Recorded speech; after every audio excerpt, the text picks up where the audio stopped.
yang terhormat kepada Ibu Sediana Hadisa selaku Sekretaris Deputi, yang terhormat Ibu Ida Fatmawati selaku Kepala Bagian Umum. Baik, mungkin ini tidak asing ya Pak, mungkin ada beberapa ibu bapak yang sudah bertemu kita di bulan September lalu, di bulan September 2022 kita sudah melakukan penyusunan tentang proses bisnis bersama. Nah, hari ini kita akan mensosialisasikan, mungkin ada beberapa ibu yang saat itu belum hadir. Hari ini akan kita sosialisasikan hasil dari peta proses bisnis di Deputi Kebijakan Strategis. Jadi peta proses bisnis ini sebelum masuk ke peta proses bisnis, ini saya ingin menjelaskan terlebih dahulu definisi dari proses. Jadi proses ini adalah rangkaian kegiatan, jadi kegiatan-kegiatan yang dilakukan oleh Bapak dan Ibu untuk membuat input dan output untuk menghasilkan nilai tambah. Ini untuk ilustrasinya. Jadi mungkin seperti yang tertuang dalam PESA, terdapat beberapa hal situasi prioritas, baik itu program maupun hal prioritas lainnya yang tertuang dalam PESA, di mana hal tersebut akan mempengaruhi input. Itu input di sini adalah sumber daya apa saja yang dibutuhkan untuk melaksanakan aktivitas, yaitu bisa dari anggaran, SDM dan lain sebagainya, menunjang situasi prioritas tersebut untuk menghasilkan output yang diharapkan atau sasaran yang diharapkan, yaitu disinilah peta proses bisnis berperan, yaitu untuk mengubah input yang dimiliki untuk menjadi output yang diharapkan, bahkan sampai outcome ya, dampaknya yang dirasakan.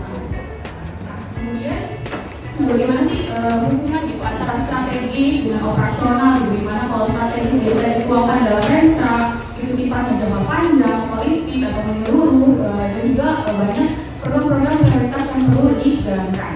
Nah, bagaimana cara kita mencapai strategi yang tercantum di resep tersebut, yaitu dengan cara kegiatan-kegiatan yang Bapak Ibu lakukan sehari-hari, yaitu dalam bentuk SOP yang bersifat rutin, sektoral, dan juga detail.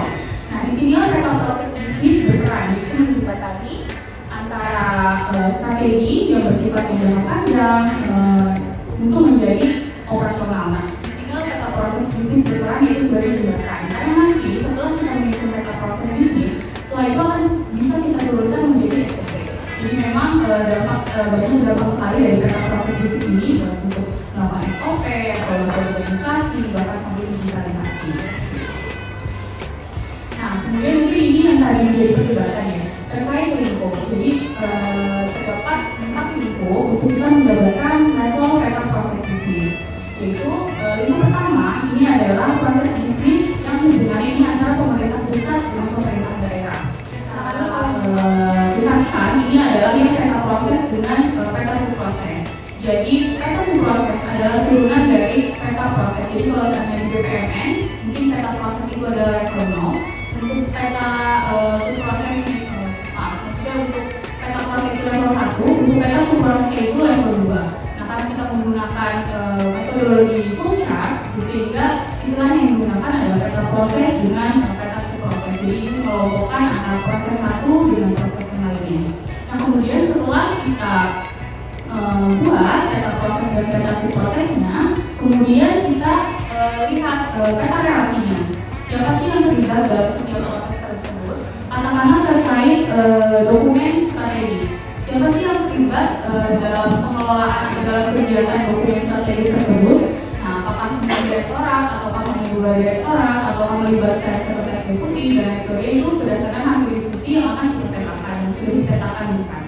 Nah, kemudian selanjutnya yang contoh peta lintas fungsi. Mungkin waktu pas bulan September kita baru menggambar satu peta lintas fungsi, yaitu terkait penyusunan PESRA. Nah, masih ada 44 tadi yang belum tergambar agar peta proses bisnis di D1 ini tuntas.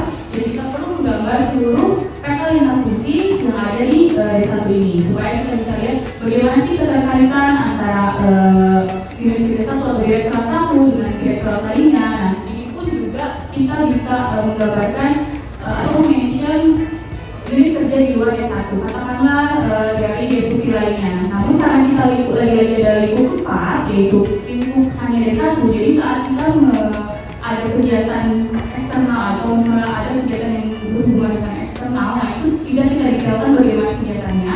Kita hanya cukup mention kegiatan apa yang satu tempat kegiatan yang dilakukan oleh pihak eksternal tersebut. Saya lanjutkan terkait hasil dari penyusunan peta proses bisnis deputi bidang kebijakan strategis. Yang tadi sebenarnya sudah dikatakan oleh Nah, dari hasil penyusunan peta proses bisnis di D1 yang sudah memang selesai itu hanya di peta proses, peta relasi, dan peta subproses. Di mana jumlah peta prosesnya itu ada 8, ada 2 proses inti dan 6 proses pendukung atau manajerial.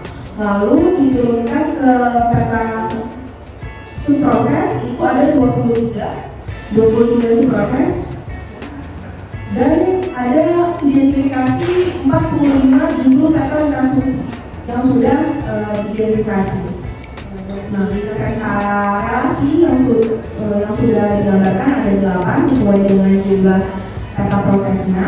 Diturunkan juga ke peta subproses. Nah, peta subprosesnya tadi sudah disampaikan Mbak Anissa, totalnya itu ada 23. Nah, di mana untuk peta proses inti itu ada 2. Yang pertama itu penyusunan dokumen strategi bidang pariwisata ekonomi kreatif, itu terdiri dari 2 peta subproses, yaitu tentang kajiannya, jadi pengembangan kajian dan pengumpulan datanya di sini. Lalu penyusunan Renstranya atau dokumen perencanaan strategisnya untuk Kementerian sendiri ada di PS 0102. Lalu ini adalah salah satu contoh dalam penyusunan SOP yang tadi saya sampaikan. Kalau SOP bicara 5 hal: siapa melakukan apa, siapanya itu adalah pelaksana ini, Sekda, kepala biro organisasi sampai kepala subbagian. Lalu melakukan apa ada di uraian prosedur. Nah, ini adalah hal yang sama dengan peta infrastruktur gitu ya, siapa melakukan apa. Sedangkan kalau SOP ada tambahan, yaitu terkait tadi ada syarat dan ketentuan berlakunya apa, ada di kelengkapan. Juga bisa ada untuk waktu, yaitu waktu yang untuk menyelesaikan satu kegiatan itu seperti apa, berapa lama waktunya, sampai waktu keluarannya apa. Setelah kita mengidentifikasi beban kerja di masing-masing unit di dalam peta asumsi atau peta proses yang sudah dibuat, kita bisa petakan berapa jumlah setiap unit ini mempunyai jumlah R-nya berapa, A-nya berapa, C-nya berapa, lalu kita analisis menggunakan analisis statistik gitu. Nah, dari situ kita ini disampaikan di pasal C, di bagian C di tata laksananya ada tentang sistem pemerintahan berbasis alat lain yang terintegrasi. Jadi setiap peta proses bisnis yang sudah dibuat itu didokumentasikan, tidak hanya menjadi buku atau laporan penilaian RD, tapi juga bisa diintegrasikan ke dalam bentuk digital sehingga bisa diimplementasi di tempatnya Bapak Ibu.